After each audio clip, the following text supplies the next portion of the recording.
नमस्कार, मैं विवेक कुमार, अवर निर्वाचन पदाधिकारी नरकटियागंज। आज अब आप सभी के समक्ष विशेष गहन पुनरीक्षण अंतर्गत जो गन्ना प्रपत्र प्रारूप आप सभी को अपने बीएलओ से प्राप्त होगा, उसे किस प्रकार भरा जाना है इसकी जानकारी संक्षिप्त में दूंगा। तो जैसा विशेष संक्षिप्त पुनरीक्षण कार्यक्रम का मेथोडोलॉजी है, अब बीएलओ 2 प्रति में ये फॉर्म लेके आप सभी के घर पे जाएंगे। दोनों प्रति फॉर्म वो आपको रिसीव करा देंगे। आपको करना है कि दोनों फॉर्म को भर लेना है, एक फॉर्म को बीएलओ को वापस कर देना है तथा दूसरे फॉर्म पर बीएलओ की रिसीविंग ले लेनी है और उसे अपने पास साक्ष्य के रूप में रख लेना है। अब जो गन्ना प्रपत्र प्रारूप आएगा, आप सभी को समझाने के लिए एक सैंपल मैंने ले लिया है। उसमें कुछ फील्ड्स पहले से भरा होगा, जैसे आप देख सकते हैं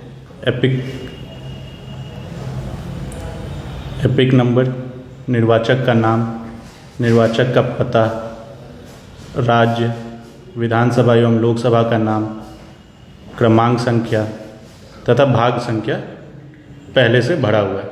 इसके साथ ही निर्वाचक का पता भी फ़ोटो भी फॉर्म पे लगा हुआ है। अगर निर्वाचक ऐसा देखता है कि उसका फ़ोटो सही नहीं है, पुराना है, फ़ोटो को अपडेट करने की ज़रूरत है, तो वह अपने पास से अपडेटेड नवीनतम रंगीन फ़ोटो इस जगह पे चिपका सकता है। उसके बाद वो नीचे आ जाएगा, वो यहाँ पे अपनी जन्मतिथि भर देगा। अगर उसके पास आधार है, जो ज़्यादातर लोगों के पास है, तो वो अपना आधार यहाँ पे अंकित कर देगा।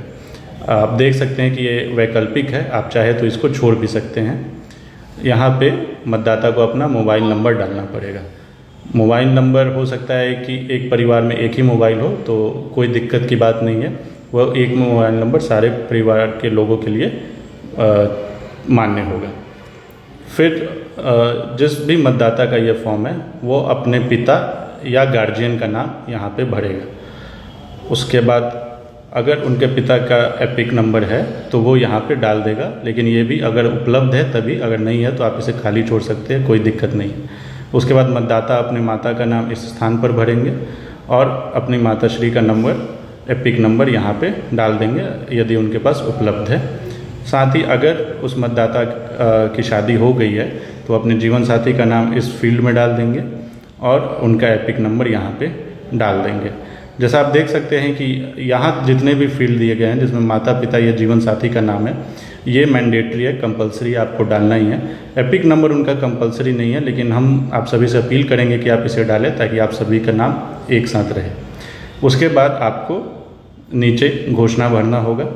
घोषणा जैसे आप देख सकते हैं, आपको करना होगा कि मैं 18 वर्ष से अधिक का हूँ, उपरोक्त पता जो ये पता है आपका जो पहले से भरा हुआ आया है, का साधारण निवासी हूँ, भारत का नागरिक हूँ। और आप देख सकते हैं इन तीनों के अलावा आपको एक एडिशनल यहाँ पे घोषणा करना पड़ेगा।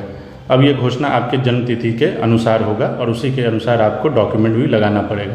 अगर आपका जन्म 1 जुलाई 1987, यह डेट बहुत ज़रूरी है, 1 जुलाई 1987 से पहले हुआ है, तो इस फॉर्म में जब आप देखेंगे यहाँ पे 11 डॉक्यूमेंट्स लगे हुए हैं, उसके बारे में भी मैं आपको जानकारी दे दूँगा। तो उसके साक्ष्य के रूप में आप अपना उन 11 डॉक्यूमेंट में से कोई एक डॉक्यूमेंट लगा सकते हैं। अगर आपका जन्म, जैसा मैंने बताया, 1 जुलाई 1987 से पहले हुआ है।